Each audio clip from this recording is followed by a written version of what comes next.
Just జనవరి 6వ తారీఖున సాయంత్రం పూట హాలీవుడ్ నటులంతా ఒక చోట కూర్చొని ఇలా మాట్లాడుకుంటున్నారు. ఏమని మాట్లాడుకుంటున్నారు తెలుసా? ఇదిగో ఈ సభకు వచ్చిన నటీనటులారా, ప్రేక్షకులారా, మీ జీవితంలో మొదటి స్థానం ఎవరికి? సినిమా యాక్టర్లకా, నటులకా? రెండవది తల్లిదండ్రులకా, బంధువులకా?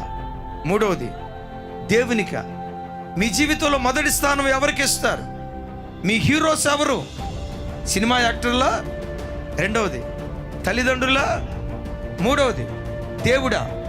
మీ జీవితంలో మీ హీరో ఎవరు అని వాళ్ళని అడిగితే వాళ్ళు చెప్పిన మాట ఏంటో తెలుసా? మా హీరోస్ సినిమా యాక్టర్లే, 11 ఓట్లు పడ్డాయి. తల్లిదండ్రులు మా హీరోస్, 3 ఓట్లు పడ్డాయి. దేవుని దగ్గరికి వచ్చేసరికి గుండెలు పిండే బాధాకరమైన సంగతి ఏంటో తెలుసా? దేవుని దగ్గరికి వచ్చేసరికి 0.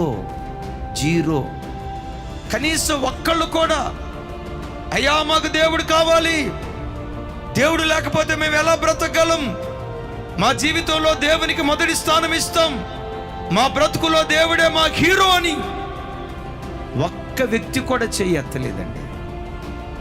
6వ తారీఖు జరిగింది.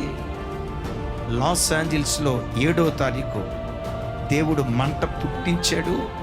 ఎప్పటికీ ఆ పట్టణం తగలబడుతూ అందమైన పట్టణం ఈరోజు శ్మశాన భూమిగా మారిపోయింది.